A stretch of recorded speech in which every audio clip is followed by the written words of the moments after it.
Bueno, pues hoy pretendo daros una pequeña pincelada de parte de lo que se hace en mi grupo de investigación y también parte de lo que me gustaría que se os quede un poco la idea, ¿vale? Y es de que a veces el medio ambiente tiene más capacidad amortiguadora de lo que nosotros mismos nos podemos pensar, incluso más de la que cuando estudiamos nos podemos dar cuenta, ¿vale? Ya que va siendo la hora más o menos, que se nos ha hecho un poquito tarde, yo creo que va siendo ya la hora de un poquito de la merienda, ¿verdad? Voy a poner esa imagen. Jamoncito ahí rico, ¿eh? Ahora después nos vamos a tomar una cerveza. ¿Y eso? Corderito ahí al horno. ¿Sabéis, por ejemplo, por cierto, lo que da esa coloración marrón? ¿Cómo se llama? Se llama reacción. ¿Grasa? No, son la grasa y son los lípidos, pero se llaman reacciones de Maillard. O sea, reacciones de Maillard. Es lo que da ese característico olor a mantequilla y a todo eso. Y eso, pues, para los que no sean carnívoros, pues también tenemos una opción, ¿vale? Está menos suculenta, pero a mi bicho desde luego le gusta más. ¿Y eso? ¿Os apetece? ¿Un vasito? ¿Eh? ¿No? El agua de Río Tinto. Está muy rico, eso también sirve, eso tiene también nutrientes. ¿Y eso? ¿Azufre? ¿No le apetece a nadie? ¿Y eso? ¿Petróleo? Pues él tiene una cara de que se va a meter así en la boca. A ver, no me extraña que no nos guste. Es que en realidad nosotros no tenemos la capacidad de poder consumir estos productos, ¿vale? Los primeros sí, los segundos no, ¿vale? Hay bichos que sí que tienen esa capacidad. Y lo que hacemos en nuestro grupo es intentar estudiar esas capacidades de degradar compuestos que nosotros no nos los comemos, pero que estos bichos la verdad es que les sientan bastante bien, ¿vale? En la naturaleza, como hemos estado viendo antes en la charla, se liberan miles de compuestos que son compuestos químicos, que son tóxicos, que son venenos para la mayoría de los animales. Sobre todo lo sufren los peces, lo sufren los anfibios, lo sufren las plantas, lo sufrimos nosotros, ¿vale? Como he visto en el documental, prácticamente todo ello, la mayoría de ellos, están producidos por la actividad de los propios humanos, ¿vale? Pero no todo es malo, es decir, tenemos unas pequeñas esperanzas. Y es que, por ejemplo, en los Estados Unidos, la Agencia de Protección Medioambiental dice que ha habido una reducción de un 42% en los residuos sólidos, solo o sólidos, ¿vale? de 2010 respecto a 2008, ¿vale? Eso quiere decir que de todo lo que antes directamente se liberaba en forma de compuestos sólidos, y ahí meto, por ejemplo, los líquidos, lo que se puede liberar en forma de líquido, se ha reducido en más de un 42%.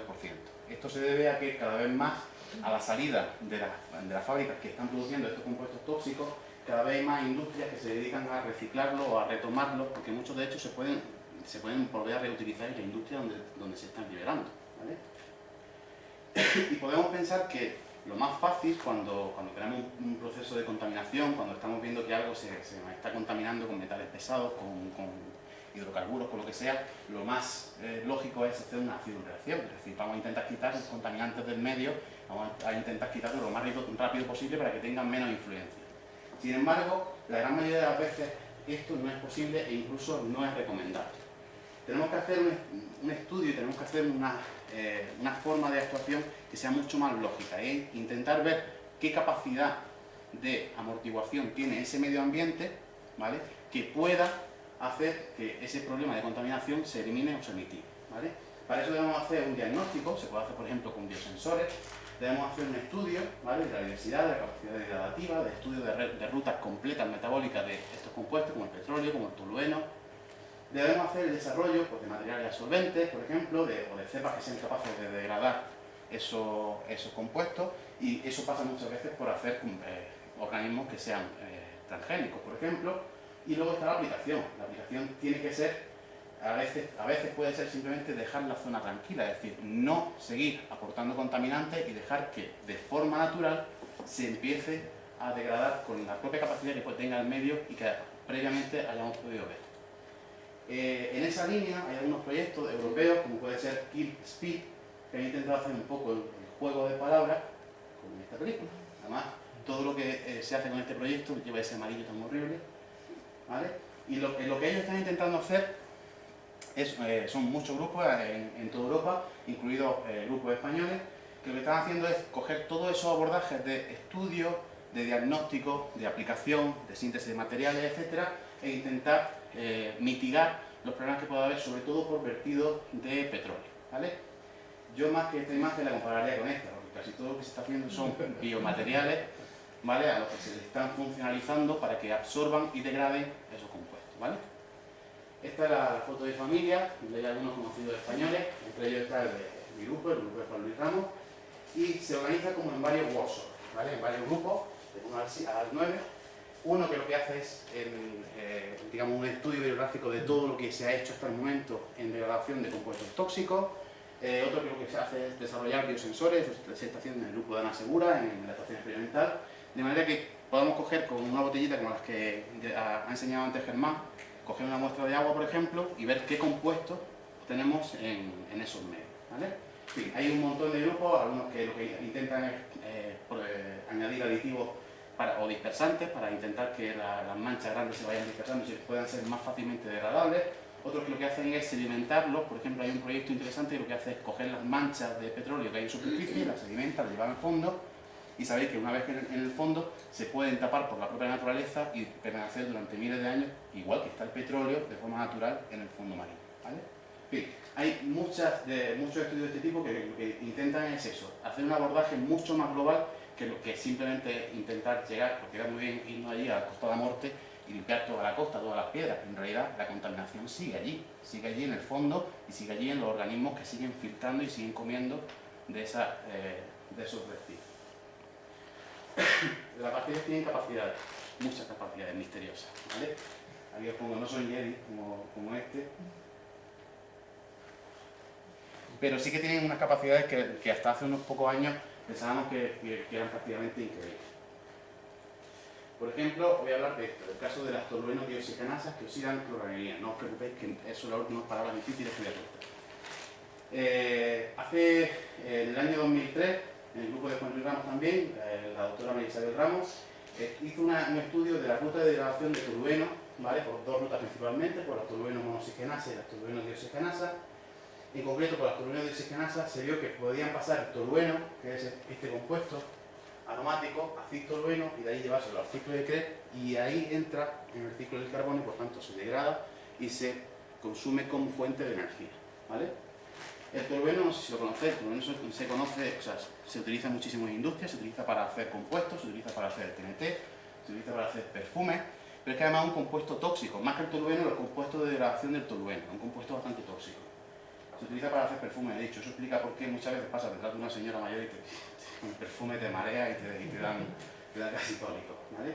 El caso es que 10 años después de hacer estos estudios con las tolueno dioxigenasas, llega otro grupo, ¿vale? Y coge esos mismos bichos que podían degradar el tolueno y lo que hace es que además degradan otros compuestos que son las cloranilinas. Si os fijáis, las cloranilinas son estas, se parecen bastante al tolueno, ¿vale? Y resulta que el mismo bicho, o uno parecido, que está acostumbrado a comer tolueno, puede degradar las cloranilinas, que son compuestos que también se utilizan en la industria, que aparecen en la fabricación de botellas, de termoplásticos, de compuestos antiignífugos, etc. Y se utilizan para eso. Entonces, lo que hacen estos bichos, lo que se descubrió de años después, es que el mismo bicho que podía degradar el tolueno, puede degradar también las cloranilinas. Con lo cual, quiere decir que han tenido que pasar 10 años para que se descubra esto, pero bueno, con tiempo y con estudios suficientes se puede ver cómo degradar una gran variedad de compuestos. Luego, por ejemplo, está el caso del bisfenol A, súper famoso. Si os metéis en cualquier blog de medio ambiente, etcétera, el bisfenol A aparece. ¿Nos va a hablar del bisfenol A? Aparece por todos lados, aparece como el demonio casi. El bisfenol A está en todos lados, no bebáis agua embotellada que tiene bisfenol A. Bueno, hasta donde yo sé, en agua embotellada creo que no, ¿no? ¿O sí? Después te lo cuento. Vale. Son compuestos orgánicos, ¿vale? Que se utilizan en la industria de los adhesivos, de material de construcción, de la peletería, de las cooperativas, etc. Y además son compuestos que están en los procesos de producción de retardantes de fuego, de termoplásticos, etc. El problema es que cuando aparecen en las EDARES, en las centrales depuradoras de agua, es muy difícil degradarlos, ¿vale? O por lo menos no hay un sistema específico para degradar este tipo de compuestos. Son compuestos, ¿vale?, que al tratarse de compuestos xenobióticos que están fabricados por el hombre, degradarlos por los bichos que ya de por sí están en los EDARES es muy difícil. Por eso se tiende a hacer, por ejemplo, algunos procesos que se llaman aclimatación. Si tú a un bicho que tiene poca capacidad de degradar un compuesto como el bisfenol A, lo mantienes durante unas cuantas generaciones en presencia de ese bisfenol A, al final acaba acostumbrando, digamos, de alguna forma su ruta metabólica y lo acaba degradando de una forma bastante eficiente. Pero tenemos que hacer un proceso de eso, de aclimatación, ¿vale? Lo que se llaman los lodos activados, que son bichos que no es otra cosa que bichos que ya se han acostumbrado a ese compuesto y que se pueden meter directamente en los edales para degradar ese tipo de compuestos. Pero su aplicación es muy complicada. Esto ahora mismo se está haciendo solamente a nivel de investigación y a nivel de pequeña escala. Luego, por ejemplo, otra estrategia que se puede utilizar es la bioaumentación, ¿vale? La bioaumentación o bioimplantación es el proceso por el cual se aumenta la capacidad degradativa, ¿vale?, de algunas zonas mediante la introducción de especies, de cepas o de consorcios de microorganismos que sean capaces de degradar esos compuestos. En sitios donde no hay, por ejemplo, un bicho que se coma el petróleo, ¿vale?, o fijar metales pesados o lo que sea, nosotros lo que hacemos es intentar introducir consorcios de microorganismos que sí que son capaces de hacerlo, ¿vale? Eso es una de las estrategias. Bien con organismos modificados genéticamente, bien con organismos naturales que se han acostumbrado a comer esos compuestos, o bien con la bioaumentación de genes, que no es más que expresar en mayor cantidad los genes que se encargan de la ruta de degradación de esos compuestos. Y luego, por ejemplo, diré, bueno, pues ya está, hacemos un bicho que está acostumbrado a eso, o que incluso sea modificado genéticamente y lo damos al ambiente. Pues no, tenemos que hacer sistemas de contención, ¿vale?, que lo que intentan es que ese organismo que nosotros liberamos al ambiente, incluso aunque sea un organismo natural, no podemos dejarlo ahí, porque si no estaba antes por algo, ¿vale? Por eso se diseñan sistemas como estos, que son sistemas de contención, ¿vale?, suicidas. De manera que si el contaminante o el compuesto en cuestión está presente, la bacteria lo coge, lo utiliza como fuente de carbono, lo degrada y lo quita del medio, o por lo menos lo biotransforma, es decir, en algo que sea menos tóxico. Si el contaminante no está, porque ya no hace falta, se activa un mecanismo que hace que la bacteria muera, ¿vale? No se pueda dividir, no pueda mantenerse con otra fuente. Esto, por supuesto, no es totalmente eficaz, por eso hay que seguir estudiando y hay que seguir haciendo esos sistemas de contención. En lo que más se está trabajando ahora mismo es en materiales que estén funcionalizados con esos microorganismos, de manera que nosotros lo que hacemos, imaginaros, en el agua se aplica una especie de esponja gigante o esponja tumbado, ¿vale?, que tiene dentro un montón de microorganismos en túbulos, en todo el interior, que pueden ir degradando esos compuestos, lo absorben y lo degradan, ¿vale? Lo retiramos del material y ahí lo que tenemos ya es el sistema limpio y nos llevamos todo lo que hayamos puesto en el biomaterial. Luego, hablaba del bicho que de verdad se lo come todo, ¿vale? En nuestro caso, quiero hablar de Pseudomonas cuttida 2 T1E, ¿vale? Es una cepa de Pseudomonas que se desarrolló en nuestro laboratorio y que tiene una capacidad de degradar compuestos bastante grande. De hecho, a día de hoy seguimos trabajando con ella porque todavía seguimos viendo que tiene rutas de degradación activas que podemos utilizar, ¿vale? Por ejemplo, degrada eficientemente el benceno, el etilbenceno, el tolueno y otros hidrocarburos aromáticos, todo relacionado, por ejemplo, con el petróleo, etc. Luego, por ejemplo, es altamente resistente a disolventes orgánicos, es decir, no solamente los degrada, sino que además aguanta la presencia de esos compuestos, de manera que puede sobrevivir en ambientes donde otros microorganismos generalmente no lo hacen, ¿vale? Y además se puede utilizar en la industria, ¿vale?, para hacer algunos compuestos que son difíciles de sintetizar, pero que si tenemos un precursor y lo biotransformamos con este bicho, podemos hacer que ese proceso sea bastante barato simplemente con un bioreactor donde estén creciendo los bichos con ese compuesto y producir, por ejemplo, pues, compuestos como la L-Dopa, que es un medicamento, ¿vale? Pero claro, esto no es fácil.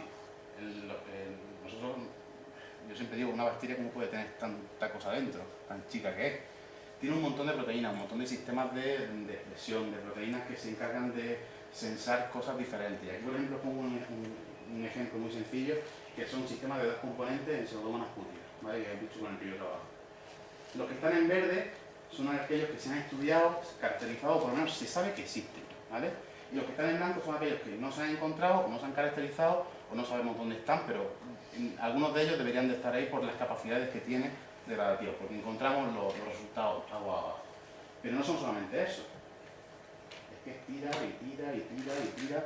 Son un montón de cosas las que no se conocen. Por eso es tan importante hacer este tipo de investigación. A mí no me gusta llamar investigación básica, pero es investigación básica. Es decir, lo que hacemos es estudiar las proteínas, la relación génica que tienen estos bichos, cómo estas rutas metabólicas se van enlazando unas con otras, cómo hacen regulación y cómo se pueden adaptar a un medio determinado, ¿vale? En este caso concreto, pongo ahí Pseudomodel, que es un proyecto que estamos iniciando ahora mismo con dos biocomputadores bastante buenos que tenemos en el laboratorio, que están iniciando unos proyectos de modelizado de rutas metabólicas para ver dónde podemos pinchar o estudiar al bicho para que degrade algo en concreto, ¿vale? De manera que lo que hacen es que con el ordenador, no sé cómo lo hacen ellos en un ordenador o en varios, hacen un modelo de si yo a la bacteria le pongo esto, qué genes o qué ruta le tengo que tocar para que al final me produzca esto, sobre todo para aplicaciones en industria. Y en ese contexto estoy yo realizando mi estudio, ¿vale? Yo en concreto trabajo con el grupo de interacción de plantas pseudomonas y trabajo con la regulación y la señalización de todo lo que tenga que ver con el diguanilato cíclico, que es una molécula, es un segundo mensajero que está dentro de la bacteria y que en función de los niveles regula un montón de proteínas, un montón de funciones dentro de la bacteria. En concreto, por ejemplo, yo lo que estoy estudiando es la capacidad que tenga Pseudomonas pútida de formar biofilm. Esos biofilm están muy relacionados con la capacidad de colonizar un medio ambiente. Y si puede colonizar un medio ambiente, quiere decir que puede potencialmente degradar compuestos que estén en ese medio ambiente, ¿vale? En ese contexto en el que yo trabajo. Aquí una placa muy bonita de cómo se mueve la bacteria. Yo lo que hago es que pongo, esta es una placa de Petri, pongo la bacteria justo aquí en medio y se va moviendo. Esto es lo que se llama un movimiento tipo swarming. El diguanilato cíclico está relacionado, digamos, con el estilo de vida que lleva la bacteria, ¿vale? Si los niveles de diguanilato cíclico son bajos, la bacteria está libre, feliz, por el agua, por donde sea, está bastante libre. Pero si empiezan a aumentar los niveles de diguanilato cíclico, la bacteria entiende que algo tiene que cambiar, ¿vale? Digamos que se va del campo a la ciudad. Se establece, se pega en una superficie, forma microcolonias, esas microcolonias van creciendo y al final lo que se forma es un biofilm maduro que puede ser pues, en una superficie abiótica o en una superficie biótica como puede ser la raíz de una planta, ¿vale?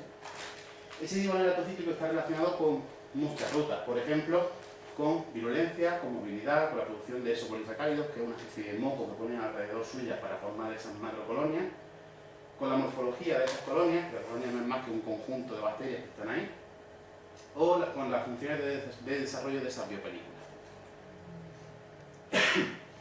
Nosotros en concreto estamos trabajando con un gen que se llama el RAS 4959, da igual, lo que sea, que se encarga de sintetizar diguanilato cíclico. De manera que cuando sintetiza diguanilato cíclico, lo que hace es que los cultivos, que normalmente cuando están crecidos son así, son opacos, porque han crecido muchas bacterias, etc., lo que hace es que apelmaza las bacterias, las pega a la pared y las lleva al fondo. Se llama un fenotipo de floculación, ¿vale?